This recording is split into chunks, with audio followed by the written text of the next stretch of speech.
Hello there. So, the question of learning from your work and what we can learn and whether we learn came up with some students this week, and I thought it was a really important point, so I thought I would share it a bit more with you here today in the group. And as an example, I'd like to share a piece of my work with me. I guess you don't always see it very close to because it's a little bit awkward to show on camera, but if I come back here, so this is a wall piece, and yeah, you can see roughly the kind of shape. And it's one I made a couple of years ago now, and it was the start of a whole new series of work because I got really excited about this form. And I suppose, yeah, I kept this one around. Normally it lives on my wall up there. And for two reasons, partly because I learned a lot from it. So because it was very early on, I had no idea really where I was going. It was very much working kind of blind and testing the process as I went along. But I was really happy with the results. I really like it, and I liked the simplicity of it and the contrasts, and also, you probably can't see it on camera, but it's got some very fine detailing in the surface, which gives it that extra layer of richness when you look closely.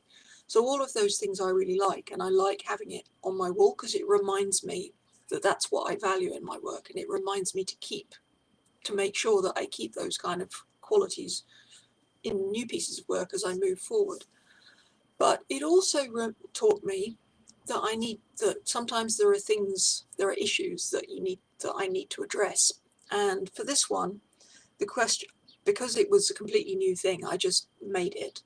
And then once it was fired, before it was fired, it was incredibly fragile. So all I was worried about was getting it fired safely. But after it was fired, I thought, how do I fix it to the wall?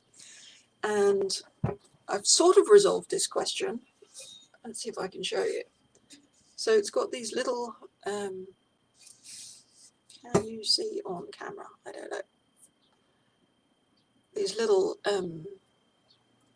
looped copper or brass loops that I've fixed on with some cotton tape that I glued.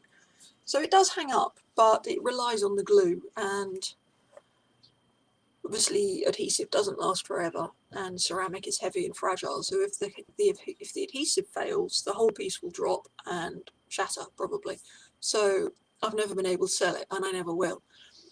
So this piece also taught me that for these wall pieces, I can't just carry on making what I like and not thinking about how it fixes to the wall. And that's the sort of funny side of sculpture, that you need to think about these kind of mechanical engineering-y kind of questions as well. And I have to say, I didn't want to learn this because that kind of working out doesn't appeal to me so much. So I did ignore that issue for a while, and I made a few more of these wall pieces, and I got really excited about them. And guess what? I couldn't fix any of them to the wall safely, so they're all still here with me in the studio, and I still can't sell any of them.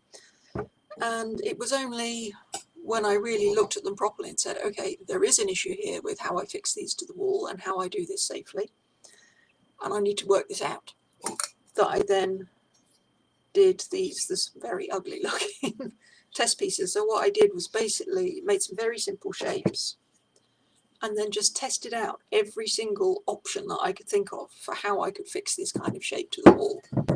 So I've got sticky out loops, I've got, I don't know if you can see that, holes inside, I've got holes with sides that show,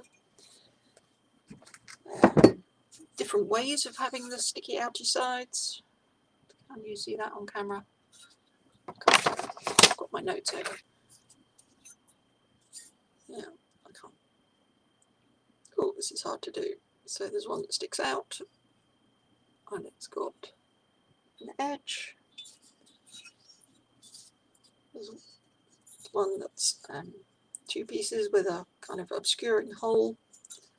There are perforations that go into the body. So I just kind of brainstormed really in 3D all the different ways that I could think of to fix it. And once those were fired, that told me actually what I needed to do in future to make more wall pieces like this and actually have them safely hang on the wall so that I could share them with other people and exhibit them. So that was not such an interesting thing to learn, in a way, not so creative, not so exciting, but actually really useful for the development of my work. So once I actually stopped to pay attention to what the work was telling me, I was able to learn both positive things that I wanted to carry forward and kind of identify where the problems were.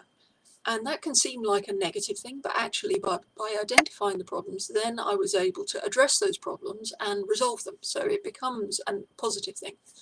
So yeah, real value in kind of going back to work and noticing what I or you can learn from it. So I really encourage you to do that this week. And perhaps you'd like to share with us something, one of your recent creative projects and what you've learned from it.